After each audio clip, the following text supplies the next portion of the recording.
প্রত্যেক মানুষের ছেলে মেয়ে আছে, দুই একটা ব্যতিক্রম মানুষ বন্ধা ছেলে মেয়ে নেই, প্রায় মানুষেরই ছেলে মেয়ে আছে। পঞ্চম পাস করলে বলে যে আমার ছেলের মেধা ভালো, অষ্টম পাস করলে বলে আমার ছেলের মেধা খুব ভালো, গোল্ডেন পেয়েছে। ম্যাট্রিক পাস করলে বাপ মা আরও খুশি হয়। ইন্টার পাস করার পরে ছেলে মেয়ে বিশ্ববিদ্যালয়ে ভর্তি হবে, তার জন্য 4-5টা করে শিক্ষক রাখে, বাপ মা বেশ খুশি থাকে এবং যেখানেই সুযোগ হয় সেখানেই প্রশংসা করে, আমার মেয়ে গোল্ডেন পেয়েছে, আমার ছেলে গোল্ডেন পেয়েছে। তাহলে তো বোঝা যাচ্ছে যে বাপ মা বুঝে যে ছেলের ভালো ফলাফল, ভালো মন্দ বুঝে। এখানে কথা বলছে কে?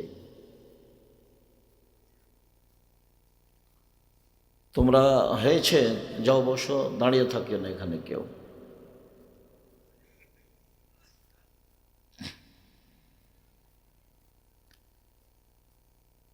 তো বাপ মা তো তাহলে ছেলে মেয়ের রেজাল্টে খুব খুশি। এখন ছেলে মেয়ে যে সকালে গিয়ে ঠাকুরের গান বলছে, ও কালিমা তোমার আকাশ, ও কালিমা তোমার বাতাস, এইটা তো আর বাপ মা বুঝে না। বাপ মা মনে করছে যে কালিমারি তো আকাশ, কালিমারি তো বাতাস। আমরা তো এটা বুঝি না, আমরা বুঝি যে আল্লাহর আকাশ আর আল্লাহর বাতাস, তখন এটা আমাদের গায়ে আঘাত লাগে। এখন এই জড় পদার্থ বাপ মা, তার তো কোনো অনুভূতি নেই। বাপ মা মাস্টার ডিগ্রি পাশ হলে কি হবে, বাপ মা কলেজের প্রিন্সিপাল হলে কি হবে, তার অনুভূতিতে কাজ করে না যে এই পৃথিবী কালিমার নয়। তো ওর ছেলে গোল্ডেন পেয়েছে তাতেই তো ও খুশি। তারপর যখন একটা বড় ডাক্তার হবে, প্রতারক হবে, চোর হবে, ওই কোম্পানির ওষুধ লিখবে যে কোম্পানি টাকা দেয়, তখন আরও খুশি হবে। বেতনের টাকা আছে, কোম্পানির টাকা আছে, তখন অচিরেই দেখবে যে ছেলে বড় লোক হয়ে গেছে। তখন ভুল বুঝের ওপরে যেতে যেতে যেতে যেতে কবর। মানে কোরআন মাজিদ তো আর পড়া লাগলো না, কোরআন মাজিদ না পড়েও তো ভালো ছেলে মানুষ করলো, ছেলেকে একটা চোর বানালো, ছেলেকে একটা প্রতারক বানালো, ছেলেকে একটা বদ শয়তান বানালো, তো ওতেও তো খুশি। তো কোরআন মাজিদ না পড়েই তো তার চলছে এবং ও মনে করছে যে ভালোই চলছে, তো সমস্যা কি? এখন আল্লাহ বলছেন যে তোমরা তোমাদের পরিবারকে জাহান্নাম থেকে বাঁচাও, এর কিভাবে হতে পারে? তো কিভাবে হতে পারে? তো দেখি একটু, লোকমান হাকিম বলছেন পরিবারকে বাঁচাচ্ছে, বোনাইয়া লা তুশরিক বিল্লাহ, আব্বু আল্লাহর সাথে শিরক করো না। দেখেন পরিবারকে জাহান্নাম থেকে বাঁচানোর পথ, আব্বু আল্লাহর সাথে শিরক করো না। ইন্না শিরকা লাযুলমুন আযীম, নিশ্চয় শিরক মহাপাপ। পাপের জগতে সবচেয়ে বড় পাপ হলো শিরক। আবু হুরায়রা রাদিয়াল্লাহু তাআলা আনহু বলেন, রাসূল সাল্লাল্লাহু আলাইহি সাল্লাম বলেছেন, আকবারুল কাবায়রা সালাসা, সবচেয়ে বড় পাপ 3টি। 1 নম্বর আল ইশরাকু বিল্লাহ, আল্লাহর সাথে শিরক করা। 2 নম্বর উকুকুল ওয়ালিদাইন, পিতা মাতার অবাধ্য চলা। 3 নম্বর শাহাদাতু জুরে, মিথ্যা সাক্ষী দেওয়া। অত্র হাদিসে বড় পাপের 3টে সিরিয়াল এসেছে। তার 1 নম্বরে এসেছে শিরক করা, 2 নম্বরে এসেছে বাপ মাকে না মানা, 3 নম্বরে এসেছে মিথ্যা সাক্ষী।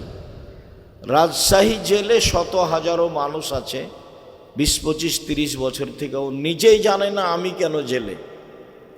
জজও জানে না ঘটনা কি, উকিলও জানে না ঘটনা কি, সাক্ষীও জানে না ঘটনা কি।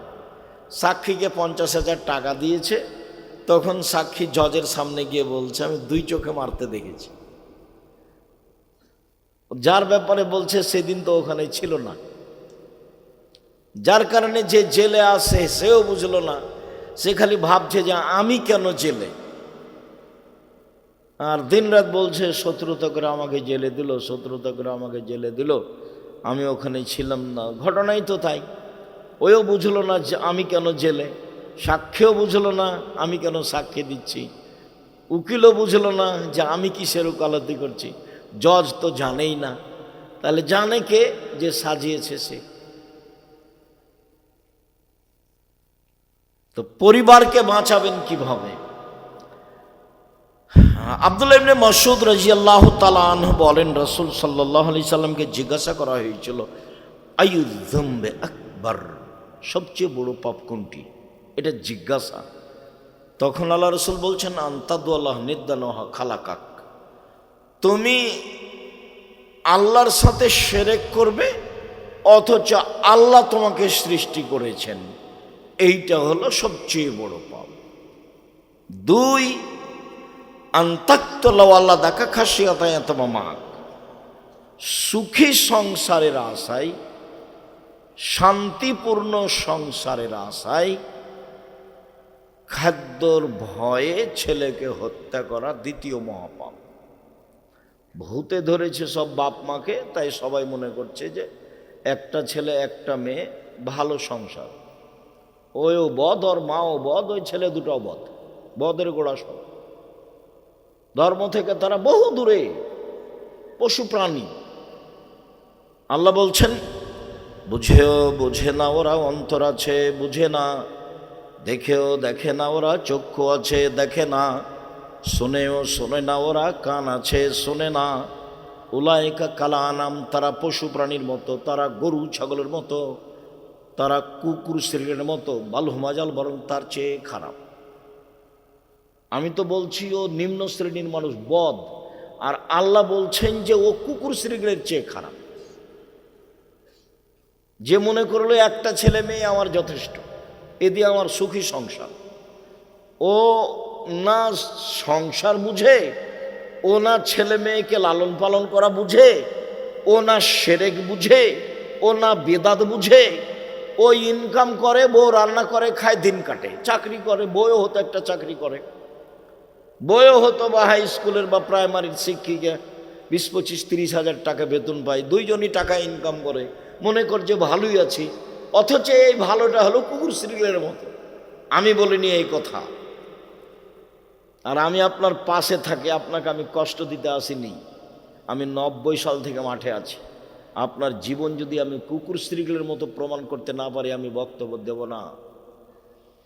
আর আপনাকে হিসাব করে আমাকে একদিন 1 মিনিট কথা বলতে হবে, এই জিম্মেদারি আমি নিইনি। আপনার জীবন পশু প্রাণীর মতো, এটা আপনাকে মেনে নিতে হবে। কি করতে হবে? মেনে নিয়ে পরিবর্তন হন। আপনি কয়দিন কথা বলেছেন? কিসের সাংবাদিক আপনি? আপনাকে তো ভিক্ষা করে খাওয়া দরকার। মানুষের বদনাম শুধু পেপার পত্রিকায় লিখেন, রোজ লিখবেন টাকা খরচ করে যে ঠাকুরের কবিতা শিরক, ঠাকুর দুনিয়ার বদ, ঠাকুর মুসলমানের শত্রু, ঠাকুর বাঙালিদের শত্রু, ঠাকুর জাতির শত্রু, ঠাকুর ঢাকা বিশ্ববিদ্যালয়ের শত্রু, ঠাকুর বাংলা ভাষার শত্রু, ঠাকুর লাথির যোগ্য, এ কথা বলবেন, রোজ পেপারে লিখবেন। আর বলবেন যে বেগম রোকেয়া সবচেয়ে খারাপ মহিলা, বলেন বেগম রোকেয়া সবচেয়ে খারাপ মহিলা, তাহলে বুঝবো যে আপনার কিছু বিদ্যা বুদ্ধি আছে। একটা সিগারেট দেয়, তার জন্য বলেন অমুকের চরিত্র ফুলের মতো পবিত্র। তোমাদের এই ছেলেবেলার আমি চরিত্র খুব ভালো বুঝি না? খুব ভালো বুঝি আমি তোমাদেরকে দেখলে আমাকে ঘৃণা লাগে।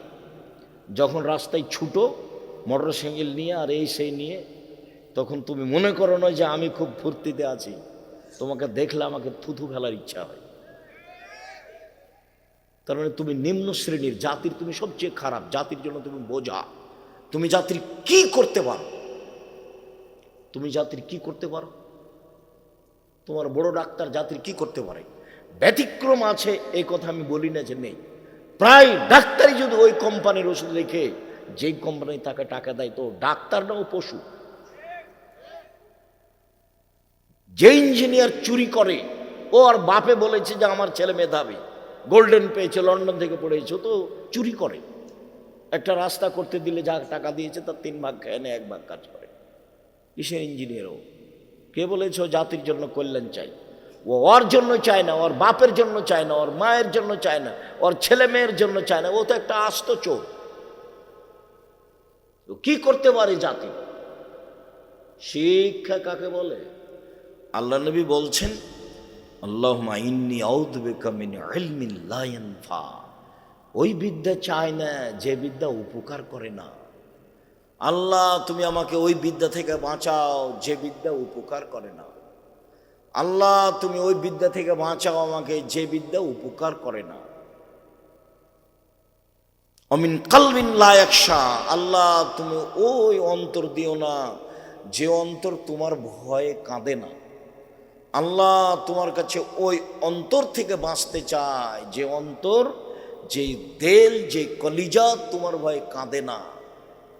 অমিন নাফসিন লা তাসবা। ওই আত্মা চায় না যে আত্মা আলহামদুলিল্লাহ বলতে পারে না, অল্পতে তৃপ্তি পায় না, খুশি হয় না, খালি টাকা টাকা, এই সে আত্মা একটুকু শান্তি তৃপ্তি লাভ করে না।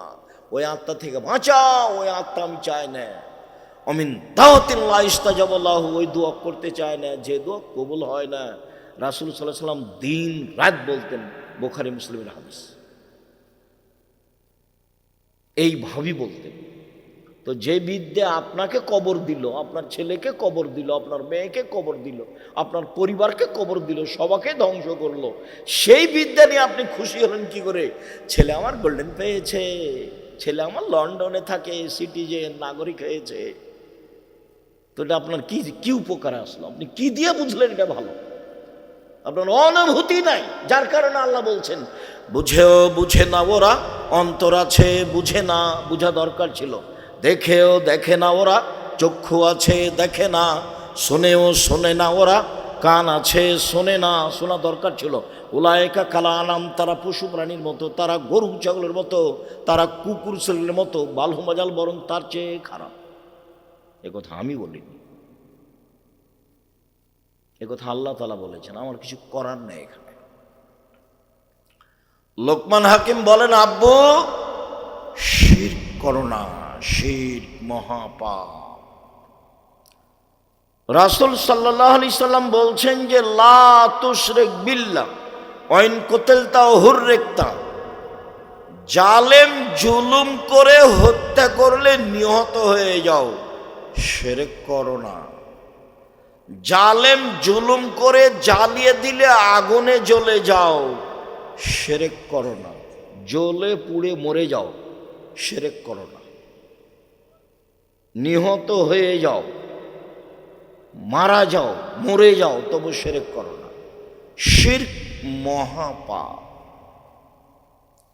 আল্লাহ তাআলা বলছেন হাদিসে কুদসি, আল্লাহ তাআলা বলছেন ইয়াবনা আদম, আদমের ছেলে মেয়ে শোনো, মা দাওয়াউতানি ওয়া রাজাউতানি, তুমি যেভাবে ডাকো আমি সেভাবে থাকি, তুমি যেভাবে বলো আমি সেভাবে শুনি।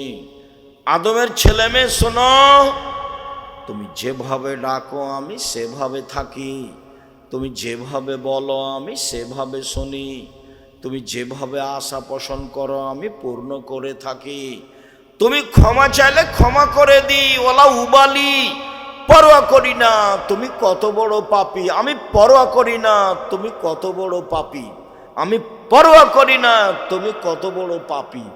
আদমের ছেলে মেয়ে শোনো, লাউ বালাগাত যুনুবুকা কানাস সামায়ে, তোমার পাপ বেশি হতে হতে হতে যদি আকাশে লেগে যায়, পাপ আর পাপ, সুম্মাস্তাগফিরতানি, এরপরে আমাকে বলো আমার ভুল হয়েছে, তখন আমি ক্ষমা করে দিই।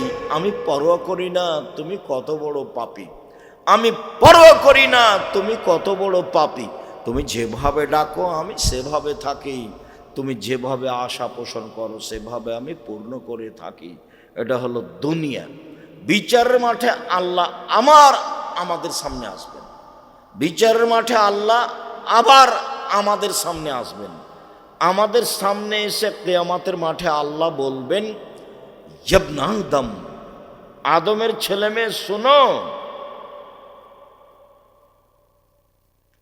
আতাইতা বেকরাবিলার যে খাতায়া, আজকে এসেছো আকাশ জমিন পরিমাণ পাপ নিয়ে, বিচারের মাঠে এসেছো পাপ আর পাপ, তোমাদের পাপ আকাশ জমিন পূর্ণ হয়ে আছে। আমিও এসেছি ও আতাইত বেকরাবিল মাগফিরা, যেই পরিমাণ তুমি পাপ নিয়ে এসেছো সেই পরিমাণ আমি ক্ষমা নিয়ে এসেছি। তোমার যেই পরিমাণ পাপ আমার সেই পরিমাণ ক্ষমা, তোমার যেই পরিমাণ পাপ আমার সেই পরিমাণ ক্ষমা। তোমার পাপ যত আমার ক্ষমা তত, তোমার পাপ যত আমার ক্ষমা তত, যদি শিরক না থাকে। এটা হলো মূল কথা। শিরক থাকলে তো আমাকে অপমান করেছো। তুমি বিড়ালদহের মাজারে টাকা দাও বেটা, ফাইজলামি করো। যে মরে আছে কবরে, ওরই কি হচ্ছে তার কোনো ঠিক ঠিকানা নাই, ওখানে টাকা দাও কেন? তোমার অনুভূতি হয় না? তুমি খাও না, তুমি হাগো না, পায়খানা করো না, তুমি হিসাব পাও না? তুমি মাছ দিয়ে ভাত খেলে কাঁটা ফেলে খাও, কাঁটা সহ খাও না, তার মানে বুদ্ধি আছে।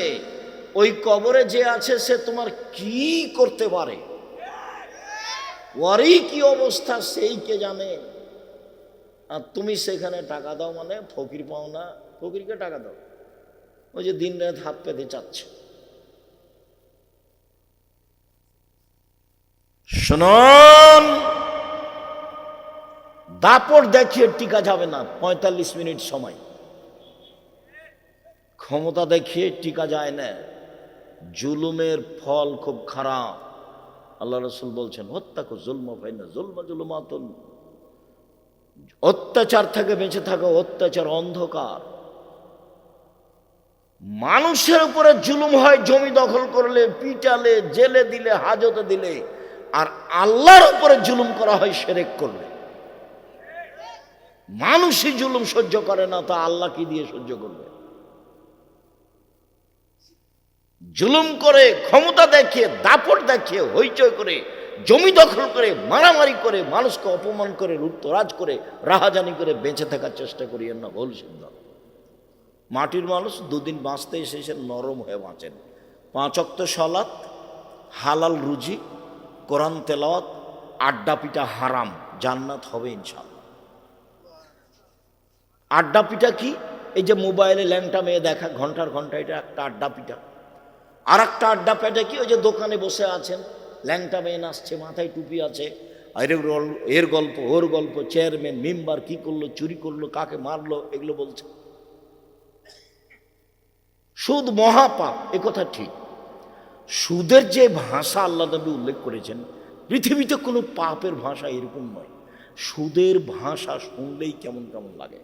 আল্লাহ রসুল বলছেন যে কেউ যদি 1 টাকা সুদ খায়, 36 বার জেনা করে যত পাপ হবে, 1 টাকা সুদ খেলে তার চেয়ে বেশি পাপ। আল্লাহ রসুল বলছেন সুদের পাপের 17টি ভাগ রয়েছে, ছোট থেকে বড়, বড় থেকে ছোট। সবচেয়ে ছোট পাপ হলো মার সাথে জেনা করলে যেমন পাপ হয়, সুদ।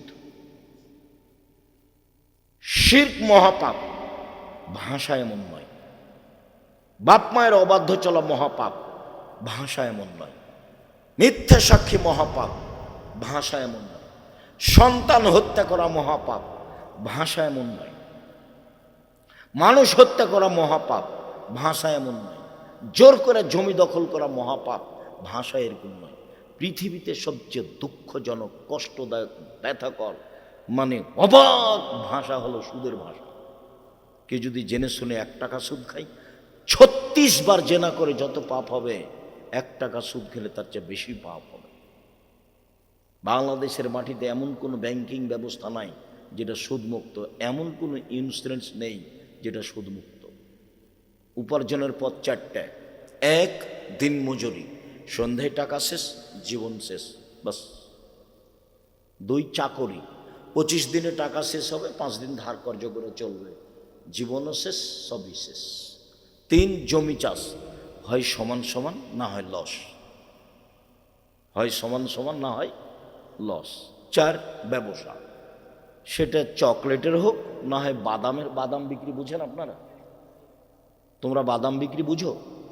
সেটা বাদাম বিক্রি ব্যবসা হোক আর না হলে ইনপোর্টে ব্যবসা হোক কোটি কোটি টাকার, সেটা যে ব্যবসায় হোক না কেন, আল্লাহ নবী বললেন, সত্যবাদী বিশ্বস্ত ব্যবসায়ীরা নবীদের সাথে জান্নাতে থাকবেন। সত্যবাদী বিশ্বস্ত ব্যবসায়ীরা নবীদের সাথে জান্নাতে থাকবেন। আমি যখন বলেছি যে তোমরা বাপ বেটা ভিক্ষা করে খাও, শ্বশুরের কাছে টাকা নিও না। কেন? শ্বশুরের কাছে টাকা নিয়ে ওই টাকা দিয়ে চাউল কিনে ভাত খেয়ে ইবাদত কবুল হবে না।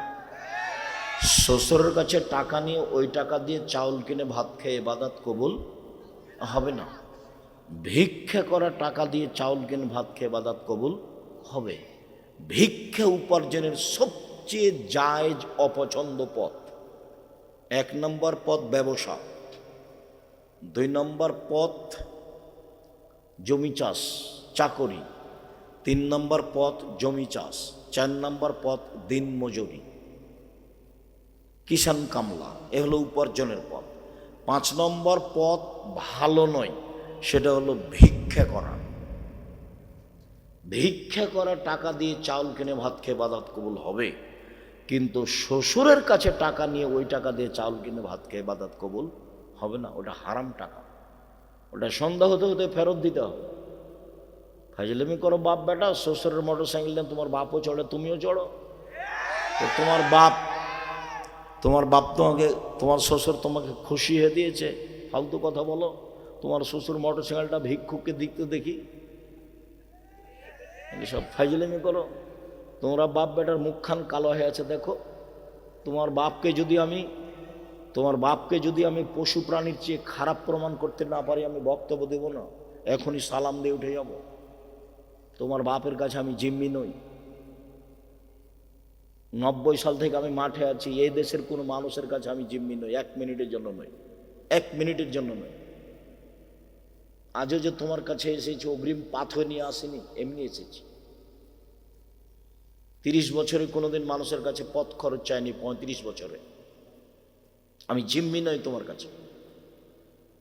তোমাকে প্রমাণ করতে এসেছি যে তোমার জীবন পশু প্রাণীর মতো, এই জন্য এসেছি। তোমার বাপ মাকে যদি আমি অশিক্ষিত প্রমাণ করতে না পারি, আমি জাতির সামনে বক্তব্য দেব না। লোকমান হাকিম বলছেন, আব্বু আকিমিস সালাহ, সালাত আদায় করো। নামাজ ছেলে মেয়েকে পড়তে বললে পরিবারকে জাহান্নাম থেকে বাঁচানো যাবে। শিরক থেকে ছেলে মেয়েকে রক্ষা করলে জাহান্নাম থেকে বাঁচানো যাবে। ছেলে ঘুম থেকে উঠে স্কুলে গিয়ে বলে ও কালিমা তোমার আকাশ, তাহলে আপনার ছেলে মেয়েকে আপনি জাহান্নাম থেকে বাঁচালেন কি করে?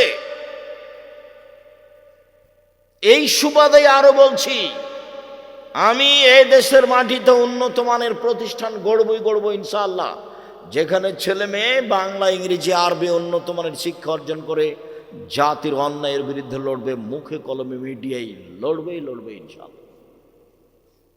আপনার বাড়ির পাশে আছে, কেন যান না তা তো আমি বলতে পারবো না।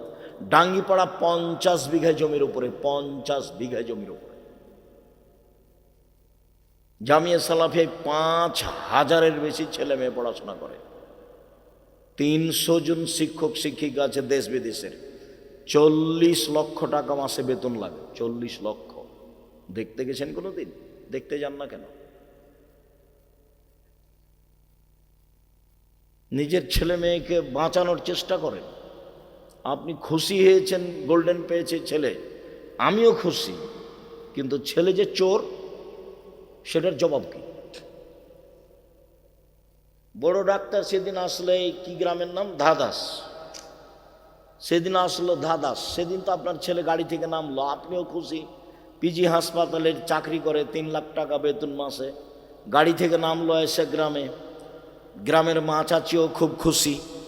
তো নামলো যখন, তখন দেখা গেল গলায় টাই আছে, প্যান্টটা টাকানোর নিচে আছে, দাড়ি চাঁচা আছে, হাতে সিগারেট আছে।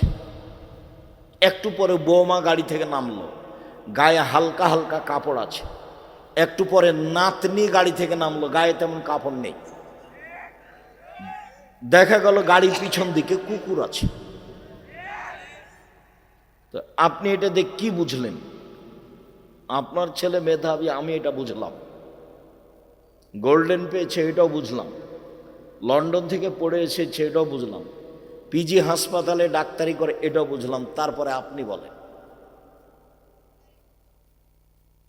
ও তো কোম্পানির ওষুধ লিখে, যে কোম্পানি তাকে টাকা দিয়েছে। কি করতে পারি আমি, আপনার আমি কি উপকার করতে পারি?